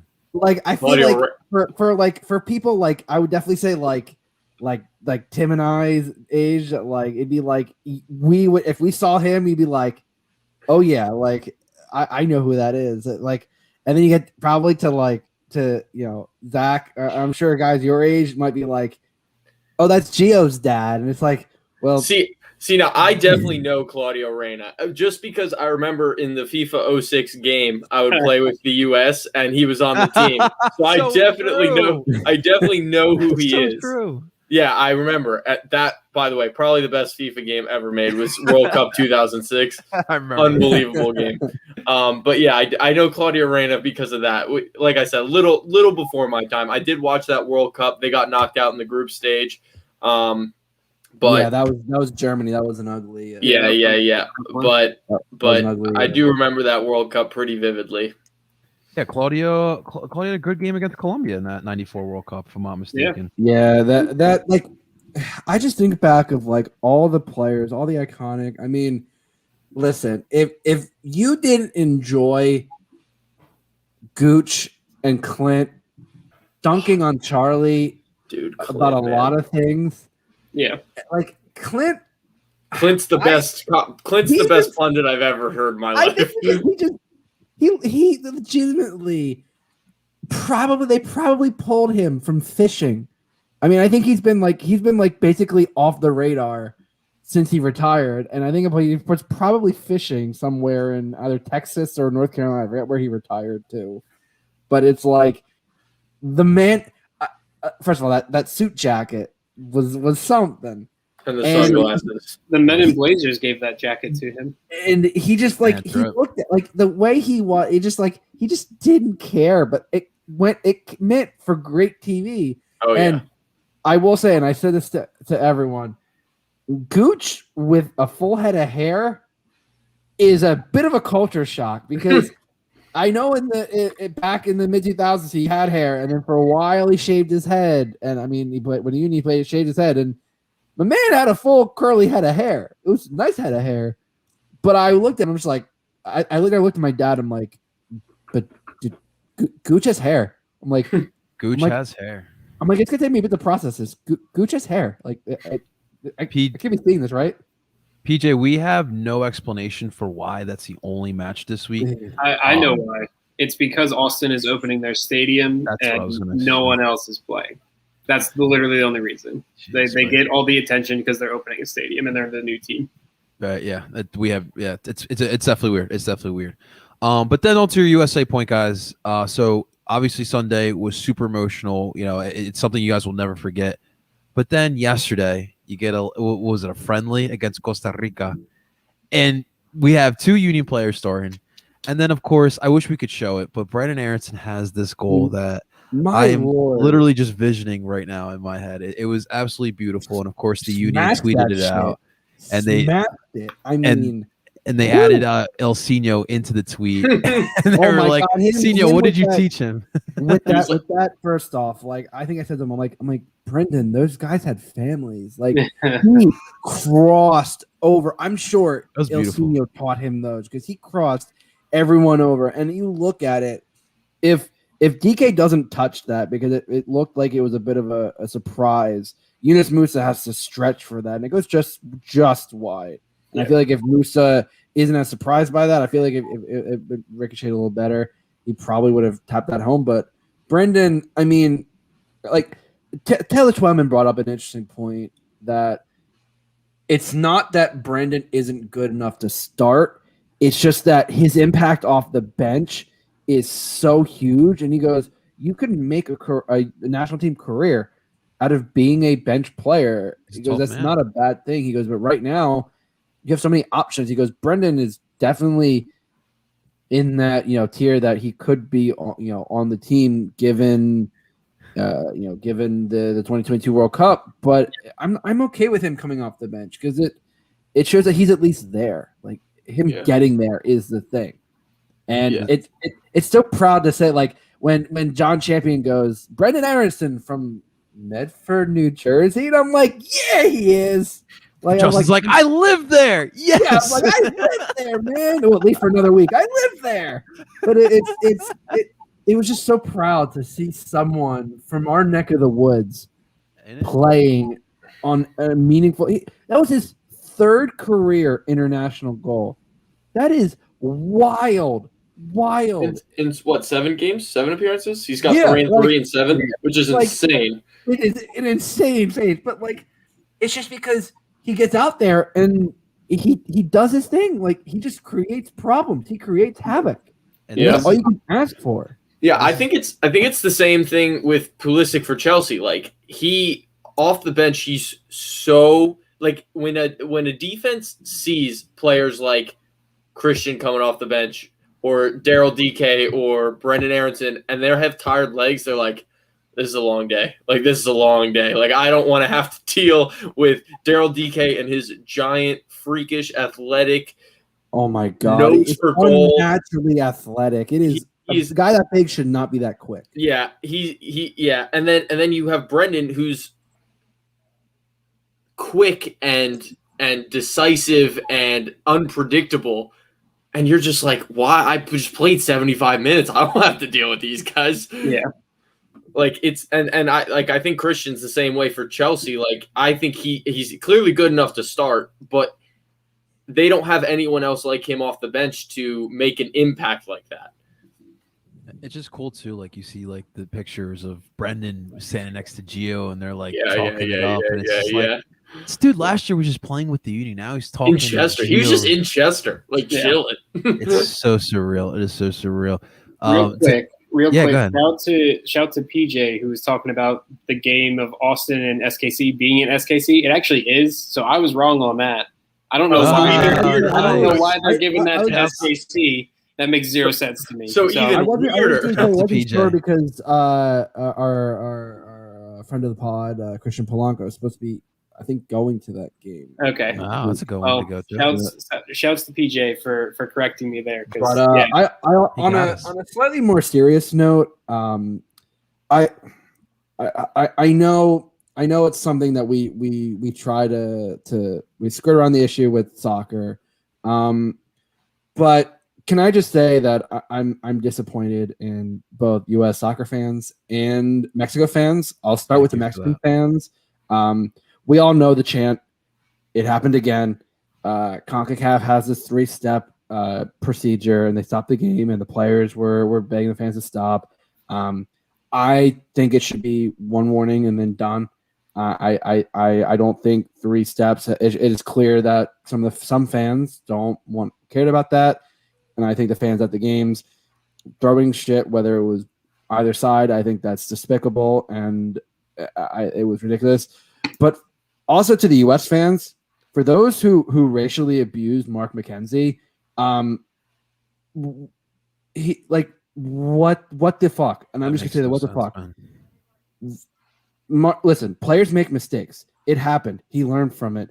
He actually played pretty well after that fact. You know what? He's young. He's going to make mistakes. And Greg even said after the game, he was proud of Mark learning from that and playing better after. So all the fans who said that, you know what, you're not a true soccer fan. In fact, I don't want to. I hope you're never a fan again, because you know what, people like you don't deserve to be supporting this team, because clearly you're assholes, and we don't have time for that in this sport. And it's one of the bad parts of the sport that is unfortunate reality, but it's something that should be changed, and I hope will be changed. Yeah. Yeah, I mean, I'd love to see, like, not, you know, obviously here in Philly, we'll always have Mark's back. Like, that's just kind of like second nature to us. But just seeing other people like in the U.S. soccer community stepping up and defending Mark McKenzie was absolutely beautiful. Yeah, I saw that moment, and you guys know I look at it as a neutral because, you know, I don't have, you know, any preference on both sides, but it was just disgusting. Like, I love, and I tweeted out, I love the U.S.-Mexico rivalry. I love the passion that both sides demonstrate, but the passion took to another level. It's that at that point, it's not passion. That's you're not showing love for your team. You're being an asshole. And I'm sorry to use the word, but you're just a straight up fucking asshole. Yeah. You know, throwing the beer on the players. Like, both players got soaked. It was absolutely disgusting. And yes, I wasn't aware of U.S. fans throwing racist chants at Mark McKenzie, or racist things at Mark McKenzie. I didn't know that. What I did see, though, was American fans saying racist things to Mexican fans. That's what I saw. And that also is not okay either. It was just an ugly scene. And, you know, I think we all just want to remind fans that this is a game. Like, we human beings are playing this game. Let's never forget that aspect here. And I really don't want a beautiful rivalry like Mexico and USA to be tainted by dumb antics of fans, man. And it was just ugly. But I appreciate Justin for bringing that up. Tim and Zach, if you guys want to add in on something, for sure. Well, I was just gonna say, even before the rivalry and your fandom of your own team, you're a fan of the sport first. Like, that's exactly. first and foremost. Like. I could probably go watch a U12 game and enjoy myself. It's just like, with no affiliation to any team or any person on the team or whatever. So like, if you go to a game and you don't respect the game that you're going to watch, why are you there? Like, why even go? If you don't feel that, like, when I go to a game, it's every time I go to a stadium, it's like, this is incredible. Like, I'm watching the best players on the planet play the game that I grew up loving, playing, watching, etc. And it's a privilege to be, like, you don't have any right to be there. Like, I'll go kick you out myself. Like, I'll take your ticket and I'll steal it from you because I deserve it more than you. Like, that's basically how, like, you shouldn't be at that game if you don't appreciate what's happening on the field, regardless of who's playing. So to have people disrespect the game, let alone individuals within the game and teams within the game, it's horrible. Yeah, obviously the emotions running high from both sets of fans, and in that game, I mean, I understand the emotion. You know, you feel that emotion. You can't get carried away to the point where you're interacting and stopping the game that you respect. That to Zach's point and to Justin's point, when you cross that line, then it becomes a real major issue. You want to be passionate in the stands, be passionate in the stands, but you can't degrade people and you can't interfere with what's going on the actual field, because then you have nothing to show for it. Like, oh, your passion got the game suspended for a minute from yelling, an awful chant, or there's now 4 more minutes of extra time because you threw your beer at a person's head. Like, really? Like, that's what we're doing right now? Like, no matter who does it, it is just disrespectful. So, yeah, I'm with you guys for sure. Yeah, no, it was definitely an ugly scene after that one, man. But yeah, no, just at the end of the day, and I forget who I was talking to. I think his name is Randy Union. He's a Union fan on Twitter, and I was just saying, like, look, there's idiots like this. It's unfortunate they walk, by us every day. They probably work with us, like the people who think like this, but just keep spreading the love. That's all. That's all we can do. All we can do here, especially the 4 of us here and the people who are listening, all we can do is control what we can control. We all just got to keep spreading the love and just keep, showing what real fans are. I think here we are all 4 real fans. We show our passion in a way that's pure, and that's all we got to do. That's all we got to do. But yeah, I really feel for you. I really love to see you guys embrace your U.S. men's national team. It's good to see U.S. soccer playing as well as they have. Seeing these players surpass our expectations, definitely been great here. We still have 2 other tournaments we're going to talk about. So what I want to do is I want to move on to we'll move on to Copa America. Obviously, Copa America starts I believe in the middle of next week. Sunday. Sunday. Game. Brazil, Venezuela is on Fox. Okay, and to the question that Reese had, we wanted to wait to this point here. Yes, El Brujo will be in Copa America, and I would assume he's going to get some serious minutes. If you've watched Venezuela play in World Cup qualifiers, they look like trash. Okay, yeah. They look really bad right now. So, yeah, start El Brujo. What do you have to lose? Yeah. But what I want to do, guys, is I want to. There's only 2 groups in Copa America. I'm going to go over the groups and then kind of our predictions. So I'll do is I'll give you my prediction. You guys let me know if you agree or disagree on what you think is actually going to happen. So, guys, in Group A of Copa America, you got Brazil, my Colombia, Ecuador, Peru, and Venezuela. To be honest with you guys, I believe look, I'm really intrigued with Brazil. We all know Brazil is a powerhouse, like it's evident. But I'm really intrigued by this Ecuadorian team. Now, this Ecuadorian team put 6 goals on my Colombia before the last World Cup qualifier round. This is an upstart young team that is pretty. They can sneak up on you.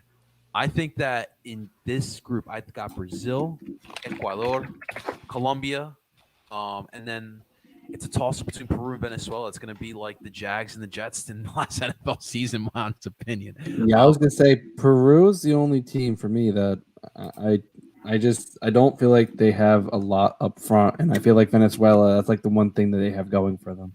Well, you don't like Ru Diaz, Justin? I mean, that's it. Like that is really it. So I got Peru and Venezuela. I think they'll find a way to squeak one out, but that's who I think. If anyone disagrees or has something that they think is going to actually happen, definitely. I was going to say the only thing for me is I think Peru is the team that doesn't advance. I know you said 4 out of each group. I think Peru is the one. I think Venezuela just squeaks it out. Yeah, I think it's between Peru and Venezuela, and I'm going actually the opposite. I think Venezuela will not make it. Like John said, they have not looked good at all, and they haven't looked good even against Peru. So that's why I think it comes down to those 2 teams in the game that they'll play against each other, and I think Peru comes out on top. So. It's so weird because I felt like Venezuela was supposed to be where Ecuador is at right now. Yeah, but it just hasn't happened that way.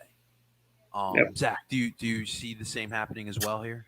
I mean, yeah. So the group, like you guys have said, top heavy, like good 3 teams, and then Peru and Venezuela will battle it out. Yeah, I think I'm gonna go with Tim. I think Peru's gonna be the team that goes through. I don't know why. I have really no reason for it. I just kind of have a feeling that Peru's going to be the team that goes through. It's the The good thing, the Inca magic. the good thing about that in that game is that's the last game in their group. So they're on the last game day there to see who goes through. If that's how it plays out, That'll be exciting. That'd be fun. That'd be a fun game to watch. Yeah. A lot of fun to watch. All right, so in Group B, it's a little tougher here. So we have Argentina, Bolivia, Chile, Paraguay, and Uruguay. So me personally, I mean, I think no surprise, Argentina still takes this group here. In second place, I think Uruguay is still that team. I'm going to go with a little bit of surprise here, gentlemen. I think Paraguay finishes ahead of Chile. Really? It's just something about this young upstart team. Chile has been up and down. They still got their veteran players. Like they still got Alexis Sanchez there. Arturo Vidal. Yeah. I just could see Paraguay surprising and finish ahead of Chile, which wouldn't be too. Is Almiron healthy for them? I think so. He just had a kid too, so congratulations to Miguel Almiron. I think he had his second there. What is AK saying here? AK said Bolivia's winning the Copa America. I don't think Bolivia is going to get a point in the group stage. Yeah, I'm with you on Shouts that. to Tom. I looked at their like recent game history when I wrote up the article on that group, and I was like, "Yeah, guys, it's not. You guys should just like not play games. Like just give them the points." It's rough. Tom, Ecuador, man, you enjoyed that team, man. They are going to make this an interesting Copa America. They're getting to those quarterfinals, so yeah. I mean, I think they are. I agree. Rudias is in the Copa America, correct, guys? I believe so, right? Yeah. With Peru. As far as I know, yeah. Okay. I know the rosters are coming out a little bit later than what the Euros did. Euro rosters were out like June 1st, and the tournament for Copa America starts on Sunday. And I think rosters are getting released like as of today, like different rosters coming out. Like that's how we learned El Brujo is with Venezuela because they just released their final roster today. So yeah, it's we'll see. A lot of these MLS players will be in Copa America, which is nice. Thank God. Hopefully Colombia can start realizing that you can have MLS players on your national team. They got Yimi Chara. They did. I did see that, man. Yeah. Hopefully he gets some good minutes here. But yeah, hopefully that opens their eyes for sure. So I got so Argentina, Uruguay. I have Paraguay, Chile, and then obviously Bolivia finishing. I don't think there's any dispute there. No changes needed. Nope, I'm cool with that. I really think, and I know this is said every time Argentina plays an international, I think Messi is finally gonna get the trophy he deserves. So then people can stop saying that Ronaldo is better, despite Ronaldo's only European international trophy being the Euros. No, he also has Nations League, but no one gives a flying. Whoa. We do care because the US just won the Nations League. Come on, Justin. Euro Nations League, no one gives. But I think with Lautaro, and they actually have a center back in Romero now, and Acuna is a phenomenal left back and can also play in the midfield. Their midfield is with Lo Celso, with whether they play Paredes. Or they have what's the guy's name on Udinese? DePaul. The midfield's phenomenal. Like I think this is finally the team, and I want it so badly to be the team. I need to see Messi lift an international trophy in my life because the World Cup next year is his last. That's it. Like he's not playing internationally after that. So I need it to, as much as I'd like Neymar to win a trophy with Brazil and all. Brazil's gonna be good for a long time. Yeah. Messi's got 2 years left internationally, and I need it to happen. Okay, so here are the match. I'm trying to pick these out. So obviously with 10 teams, it's definitely makes it interesting. But here are the first games for each team. So groups. So starting on Sunday, like we mentioned, Brazil, Venezuela. You have Colombia, Ecuador, Argentina, Chile, and then Argentina, Chile starts Monday. Paraguay, Bolivia on Monday as well. And then for Peru, their first game, I believe, is against Brazil on Thursday, June 17th. Doesn't say here now. Yeah. So, and then also Uruguay's first game will be against Argentina on Friday, June 18th. I don't believe I missed a team there, but No, you got it. yeah. So listen, when it comes to Copa America, it's always it's a lot of fun. It's very for a lot of these South American teams, this is a very big. I mean, these types of tournaments are very big, but I love the scenes that you always see. It's going to be different with Brazil being and its COVID situation that is. I mean, the rest of the world, the United States, really still suffering from COVID with these vaccines not being out there. But I believe there won't be fans in the stands, correct? For Copa America, I don't know. I haven't heard any word on what the Copa America will look like, other than that it's now in Brazil after all of the craziness that happened in Argentina with their COVID mess, and then what happened in Colombia, obviously. So right. It's been a tough time. Yeah. I don't know. This Copa America is turning into the Fire Festival, man. It's really been rough. I don't think so. He He is. is. Yeah, he's with them. Yeah. Yep. I don't know if that's good. He's with him and El Brujo are going to be the Martinez brothers and try to lead Venezuela to victory. Woohoo! AK Gaming, Godspeed, man. Man, Yeah, you keep believe in the teams that finish low in the table, don't you? Keep believing, man. Fire Keep fan, believing. man. He's gonna pick North Macedonia to get out of the group too, I bet. Oh, my God. Picture the Euros. Great transition by Masochist. Zachy boy. Listen, I'm gonna be honest with you guys. I'm so jacked up for Euros. I cannot wait. I'm usually could care. I mean, I'll still watch Euros because it's good soccer, but like, I obviously as a Union fan, I have a rooting interest now. I'm excited for it. I'm so excited for it, and the action actually starts tomorrow. But let's get to the groups first. So, in Group A, we have Zach's Italia, the Azzurri, Switzerland, Turkey, and the Welsh team.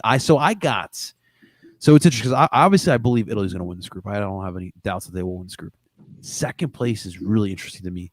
Something about Turkey, something about Wales. I'm gonna go. Gareth Bale's gonna pull one out and he's gonna retire. That's what I believe. So I got Wales, I got Turkey, and then I got the Swiss finishing in last.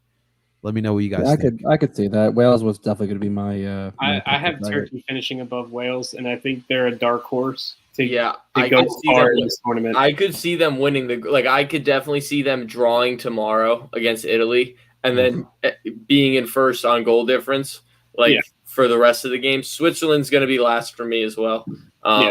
They just aren't a great side. They have good players, but not on Turkey. So I remember Charandalou's there, right? They have Yilmaz from Lille. Don't they have I can never pronounce his last name. Cathaglu? Oh, Kahanglu, yeah.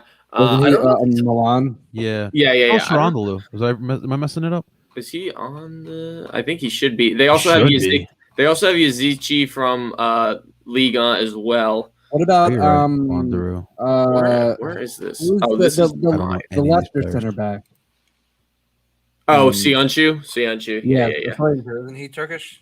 Yes, he is Turkish. So they have a very decent team. Who else? Let me see if I see any other names that I like. While you're looking up the roster, just to put in perspective what they look like right now, they haven't lost since the new year, and they've been basically just playing. They've been playing some World Cup qualifiers and then some friendlies as well, but they have not lost. They have won or drawn each game they have. So they're a hot team. They have four wins, 2 draws. They have Cengiz Ünder. They have Cengiz Ünder as well from Leicester. He's on Leicester now? Yeah. He was at Roma. Was he at RB in Roma, or was he not? He was definitely at Roma. I remember him on Roma.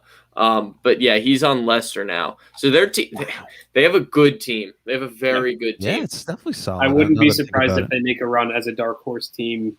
Yeah, in the knockouts. It's funny because people have been touting them as a dark horse so much that they're not even a dark horse anymore. Yeah, exactly. They have a legit team. Yeah, it's crazy.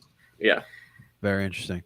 All right, so in Group B we have Belgium, Denmark, Finland, Russia. This group not as strong, but I think Belgium's still going to win this group, although their players are definitely getting older, but they're still trying to win something together. And I guess this is their golden era. It's been a golden era for a while. And KDB has joined the squad, so he is there. Wow. Nice, very nice. He got surgery, and he is there. And if Good for I him. were a betting man, he will be starting the first game for them. Oh yeah, Wow. I got Russia, and then 3 and 4 is definitely a toss up. I'll go Finland and Denmark, but that's what I believe Group B will be. Now, I think Denmark is another dark horse team in this tournament, and I think that they finished second. Their squad, they have some dudes on it. Yusuf Paulsen and Martin Braithwaite especially. Oh, Eriksson. Yusuf Paulsen is probably one of the most underrated strikers still, like in the world. He plays for Leipzig, and in Werner's absence, with Werner there, he had a great season last year, and in Werner's absence, another great season from him. He's forever, right? Yep, they have He's been there for a long time. They have Højbjerg on Spurs, Delaney on Dortmund, Christian Eriksen. Christian Eriksen, the forgotten man at Inter, but still has techers for days. Yeah. And then their back line, Daniel Voss is on Valencia, I believe. Christensen on Chelsea, Vestergaard on Zach, let me ask you. Odegaard doesn't play for Denmark? Odegaard's Norwegian. Oh, okay. Yeah, Odegaard's Norwegian. So yeah, if him and Holland start linking up, that's gonna be an issue for a lot of people. That's gonna be an issue for a lot of people. But and Kasper Schmeichel in net, like they have the guy. Like Denmark's gonna be a good team. It's actually a pretty solid team, man. Denmark has lost only twice since 2020. The only team they lost to them twice, is Belgium. So they take 6 points from the group, is what I'm hearing. This Denmark-Belgium game is about to be legit. Yeah, I just want to hope. So for me, like with Russia, I just want to hope they can build off because I thought they had a solid World Cup. They had a very unexpectedly good World Cup, and I just hope that they can build off of that. But we'll see. I mean, that now that you mentioned that, Denmark, I forgot they had those players, but that definitely could be a solid. They have team. dudes on that team. I agree that Finland doesn't make it out of the group. But absolutely, I think Denmark finishes second. And for those who don't know, it's the top 2 teams from each group, and then the best 4 third-place teams also qualify. So it's points, and then goal difference, and then goals, 4 goals against, stuff like that. Yeah, all that. Right. Yeah, all that nonsense. Yeah. Exactly. But yeah, so it's gonna be. There's going to be some third-place teams, especially when we get over to the cheeky Group F. That's going to be very interesting. Let's get to Group C here, where it's. I mean, this is Netherlands' group to kind of lose essentially. Yeah. So you got, I believe, Netherlands will finish in first. You also got Austria, North Macedonia, and Ukraine. Now, out of these 3 teams, the only player I know is Elif Elmas from Napoli. So. You know David Alaba on Austria? Yeah, I know. Wait, he plays for Bayern. That sounds that sounds so obviously familiar. And Sabitzer's on. Dude, Austria's good too. God. All right. Well, I was gonna go Macedonia, Austria, and Ukraine, but I guess you're gonna go Netherlands. I would say Austria, Ukraine, North Macedonia. Really? Who's on Ukraine now? What, they got Shevchenko coming back out? I wish, man. I loved him too. Yeah, he was a crazy good player, but yeah, I don't know. Oh, they got the Man City boy, right? What's his name? Zinchenko. But other than that, like the Ukraine roster doesn't really impress me that much. They have a couple the guys. Macedonian roster really impresses you. No. North Macedonia is finishing last. We already went over this. They beat Germany in a World Cup qualifier, though. They did. North Macedonia did beat Germany in a game one time. Elmas, I trust. Any given day, win the Euros now. Any given day. Go off, man. But yeah, I think it's gonna go Austria, Ukraine. Obviously, Netherlands at the top, but then Austria, Ukraine. The Deutsch better come back, man. They better come back. Tim, what do you think in this group? I'm with you guys. This group, when I was doing the article for it, not that you put too much whatever you want to put into the FIFA rankings, but this is the group where all 4 teams are sort of around each other, So honestly, anything can happen, but yeah, it should be the Netherlands on top. And then I'm with you guys with Ukraine and Austria being the two other teams. Wherever they finish, either second or third, I couldn't really tell you. Like it kind of depends on the game that they play against each other, to be honest. All right, let's go North Macedonia. All right, Group D. This is going to be interesting only because there's a World Cup rematch that I can't wait to watch. We got Croatia, Czech Republic, England, and Scotland. Wow. This is definitely tough, but I'm going to go England, Croatia, Scotland, and Czech. Yeah. That is the order. Okay. What's super interesting too is the England-Scotland rivalry is obviously being overlooked because of England-Croatia. But England-Scotland's a huge rivalry. Yes, I remember that. And I mean, Scotland's team, if you read my article, excites me a lot. Like, I really like their team a lot. They have a midfield trio. Style play. Yeah, and they're young. They have Billy Gilmore, John McGinn, who I probably have like too much love for, but I really like John McGinn. And then Scott McSauce McTominay holding down the fort. Messi. Sure, whatever. however you want to name him. But then they also have like Che Adams up top, who had a quietly good year for Southampton. They also have Andy Robertson. I was going to say, Andy Robertson. That was Liverpool boy. That was the final. That was the final point of the article. Was you can't forget about Andy Robertson swinging in balls from the left side because your best players are outside backs. Like, yeah. But Zach, Finley's not playing for Scotland. Right? Finley is not on the roster. No, he did not. He did not get the call up. Their back line's good too. Kieran Tierney's there. Liam Cooper from Leeds. They're going to be an exciting team. The midfield is what excites me the most, though. I'm excited to see if they go with Gilmore, McGinn, and McTominay, which I can't imagine they don't. Yeah. It'll be a very fun team to watch, I think, in the tournament, and I would love to see them go through as one of the third place teams. Yeah, this group's pretty good. Now that I think about that, it's pretty good. And hey, is it coming home? Well, I guess we'll have to wait and find out. It's been coming home for 4 years. So Liam can only hope. Liam was too quick with the first article we posted on the Euros. They weren't even in the article. Quote tweeted it saying it's coming home, and I was like, Liam, they're not even there. They're not even in that group. It's in part two. Oh man, I love him. Great. All right, we love Liam. We love Liam. Hopefully England does something for Liam for sure. All right, Group E, guys. We got Poland, Slovakia, Spain, and Sweden. I'm gonna go Spain, Poland, Slovakia, Sweden. Wait, Eber's not playing, right? Eber got injured. No, he got injured. He's not on the roster, which is so disappointing. I was gonna say if Eber was in, I was actually gonna pull a Spain, Sweden, Poland. I'm still going Spain, Sweden, Poland. Really? It's still one of those. After you get past Spain, like Poland is very heavy reliant on Lewandowski, and they don't create a lot of chances either. So and he doesn't create a lot of his own chances, which is like the main problem with Poland is that like if they're not putting balls in the box for him, he can't score them. So they really struggle creatively, which is why I think Sweden has Alexander Isak, who had a great year for Betis, I believe he's on in Spain. And then they have the likes of Emil Forsberg, Robin Kaisan as well is great. Eichdahl's still playing somehow. He's been there forever. And the back line, Grankvist again, also still playing. He's got to be like 44 at this point, but he's going to take their penalty kicks because he always does. Oh, he's Sociedad. Okay, my mistake. AK, thank you for the correction. But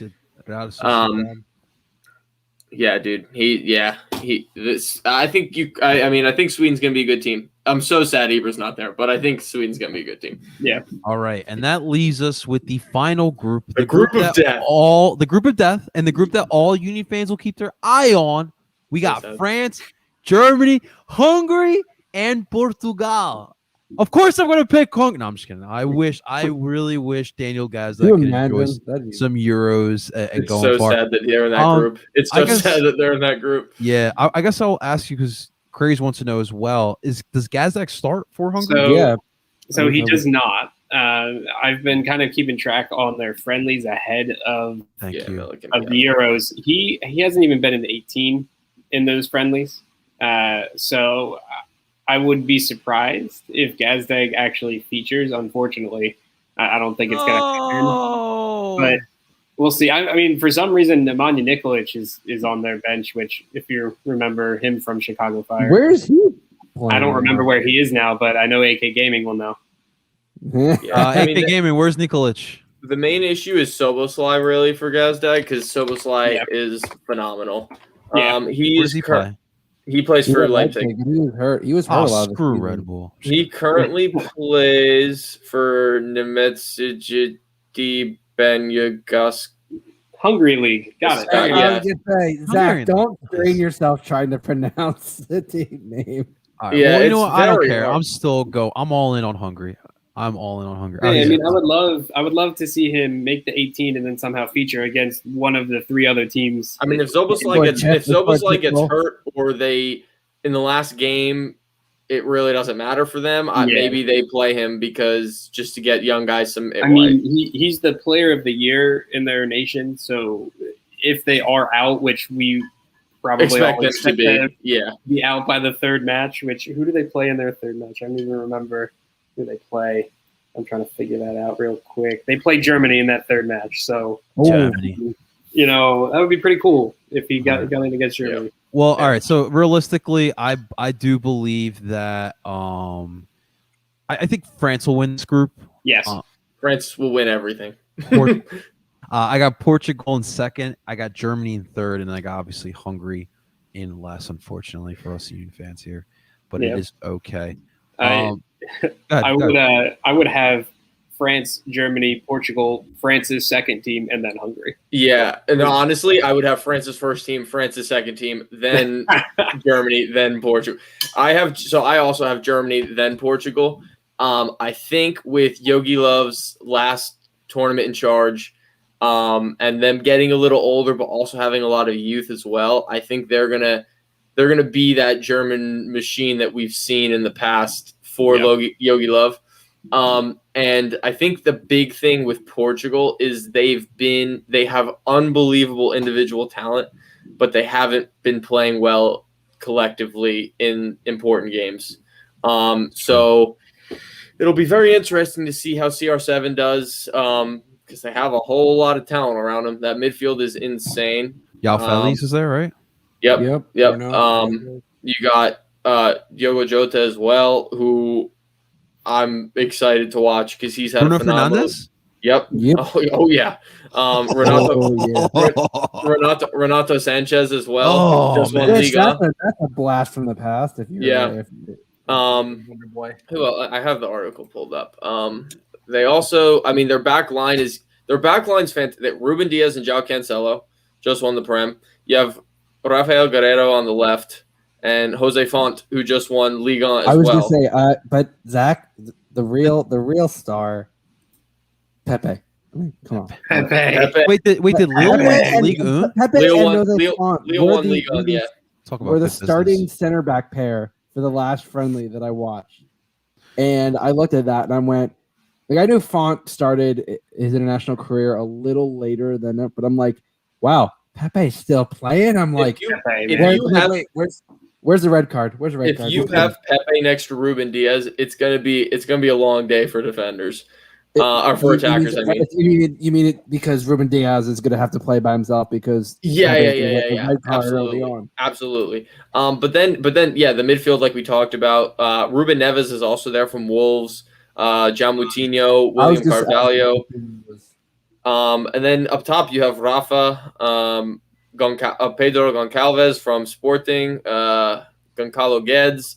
Like they have a phenomenal team. It's just collectively they haven't been as good as you would expect them to be. Is Quaresma still? No, Quaresma is not on the roster. Wow, that's a name I'm surprised. He is old. Like he's very. I he's know, but He's like so is Ronaldo Pepe, age like- and not Ronaldo. So Yeah. All right, so here are the first matchups. It all starts tomorrow, so we have good soccer to start with tomorrow. We got Zach's Italy facing off against Turkey, like we mentioned. Saturday, you got 3 matches: Wales, Switzerland, Denmark, Finland, Belgium, Russia. On Sunday, you got 3 more matches: England, Croatia, Austria, North Macedonia, Netherlands, Ukraine. On Monday, we have 3 more. You got Scotland, Czech Republic, Poland, Slovakia, Spain, and Sweden. And then on Tuesday, you got the final 2 of the first round of games. Our Hungary are going to facing off against Portugal at 12 o'clock on Tuesday. And then you got France and Germany at 3 p.m. That's going to be a good one. Justin, out of all these games, what's the one game you are making sure you do watch? And don't you dare say Hungary and Portugal. To be honest, I mean, I'm not sure how much time I'm gonna have. I'm a bit busy this week as I move into my apartment. Congratulations, next Justin. weekend. I get my keys on Tuesday, so I start moving Hey. stuff There you go. over. So this weekend's gonna be a little busy. I'm gonna try to watch the Turkey Italy game tomorrow because that's before stuff gets crazy for me tomorrow. So I'll try to at least settle in, watch a little bit of that game.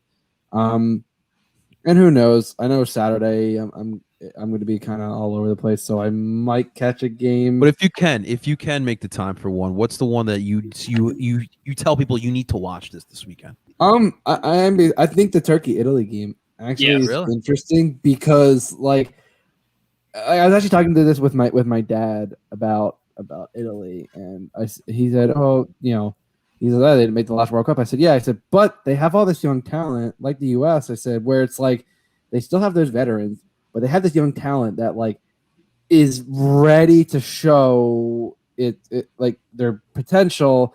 And I think they could be one of those teams that could make a sneaky run.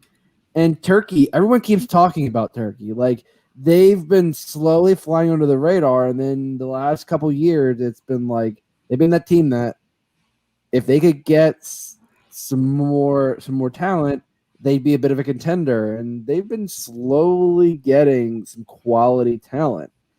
And I know it's the first game, but I'm genuinely curious about it. So I'm definitely going to try to tune in for that. All right. Well, Zach, he took your Italy Turkey. What's one game that people should tune in this week?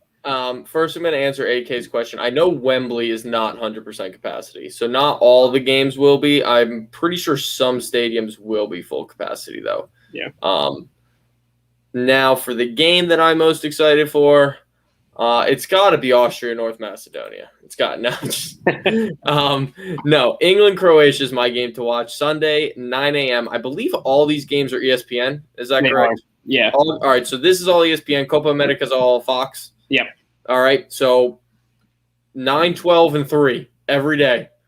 That's me. That's not a bad thing. 9, 12, and 3 every day. That's it. That's what I'm doing. You don't have to make yourself some coffee. Occasionally get up off the couch, and you could be there all day. I'll have my standing desk. Maybe I'll watch a game standing up. There you go. I will be watching the Austria North Macedonia game on Sunday. I will be. I shouldn't because it's probably not going to be a great game, but I'm going to watch it. It's internet. If you guys don't know, international soccer is bad and amazing soccer all at the same time. Yes. It is. Yeah, it is the best. It is the best soccer, and also like not great soccer, but Very it is true. the best. So if you guys can catch games, if you're not big soccer fans, catch games because it's the passion that you see players play with is so far and beyond what you'll see them play with their club. You will not regret it. It's crazy to see. If I may, just real quick, I wanted to say hi to Juper Ruiz. Juper, ¿qué más, papá? Saludos desde Philadelphia. Juper is actually, if you guys don't remember, he was the one that gave us the insight on Jose Brujo Martinez before he came here. So saludos, Juper. Thanks. It's so cool seeing him on here. Yeah. Tim, what are you planning on watching here? I mean, you guys took my weekend games, so You ruined his weekend. You guys Is that took my Belgium weekend Russia? games. You don't want to see Belgium Russia? I would. I mean, Belgium is going to wipe the floor with Russia. Yeah, I know. Right? Oh, man. I mean, if we have to pick a game inside of the first window of games, then I'll go past the weekend and say, it's obviously France Germany. Yeah. Like, that's the only one we didn't talk about. Now it sounds like a snooze fest. Yeah, Dude, it's gonna be the most 0-0. boring game. It might be 0-0. 0-0. It might be 0-0. Yeah. But it I was might be the gonna most say, exciting 0-0 game you'll ever Be a watch. lot So of much double anticipation, and then it's just a. No, but I mean, honestly, the point I was going to make about the Euros, Zach took as well. Which there's pretty much 3 games almost every day at 9, 12, and 3. I mean, if you can watch them all, obviously that's what you're doing right now. So it's going to be a fun time for sure. I agree. You guys all obviously all took the good ones. I'm honestly interested by Spain and Sweden. I haven't watched the Spain team. Obviously, it's a new generation of Spanish soccer going on, and what Zach is telling me, this Sweden team is something you should look out for. So I'll be very intrigued to watch all these. But of course, I'm making an emphasis of watching Hungary and Portugal and hoping that Gazdak makes an appearance. So that's what I'll be doing for sure. Guys, a lot of soccer going on, so make sure you guys do check on in. I want to remind everyone, please, to make sure to stay tuned to Philly Sports Network with the website. Tim and Zach have been killing it with the writing. They're keeping you guys on par with what's going on. So especially with the Euros, with Copa America, and coming soon Gold Cup as well. Those guys will keep you up to date with all of that. And of course, here on Dupe by the River, we will also do our best to keep you guys up to date with that. Obviously. And real quick, sorry to jump in there. We'll also be doing some stuff on U.S. Women's National Team. I know right now they're on right now. It's almost the 58th minute, and I got it right here, still 0-0. They haven't looked great, to be honest, but it's their first game in what they're calling the Summer Series, which is 1, 2, 3, 4, 5 games ahead of the Summer Olympics. Which I know they have a couple games. It's like their send-off tournament, so. We'll definitely be checking in on how they look at some point here in the next few weeks. And then Gold Cup too. And Gold Cup for the men. So it's a busy summer. We'll have you covered on all aspects for sure. And AK, Ukraine beat Spain in 2020 in Nations League. Just putting that out there. Oh, okay. Very good. Good tidbit there. Yes. So we'll definitely make sure to stay tuned. Gentlemen, that was a podcast episode. This is the longest Dupe by the River ever. We could split it down the middle. If you streamed this, you might be watching 2 for 1. I feel like we're on sports radio. I mean, this is great. I love can keep going. We can keep going. We go all night. We'll do a 24-hour. More like a live stream than a podcast. I was gonna say, would be Liam. We're gonna start doing a 24-hour stream. Yeah, I don't know if I could do 24, but I can do 2. 2 is good. 2 is good for sure. Seriously, guys, thank you so much for tuning on in to Dupe by the River. Make sure to like and subscribe to Del Parcero Philly's YouTube channel. Of course, this is where we show you guys the visual aspect of the podcast. And if you guys want to listen to us, which we would highly recommend and we would highly appreciate as well, wherever you stream podcasts, Apple, Google, Spotify, you can find Dupe by the River. It is all part of the Philly Sports Network podcasting group. Ladies and gentlemen, that is Tim Lovinguth. That is Zach Labasso. That is Justin Kosher Brujo Gang Leader. I'm loving these new nicknames every week. And of course, I go by the El Parcero Philly, and we're telling you guys to Dupe on. Talk to you guys next week.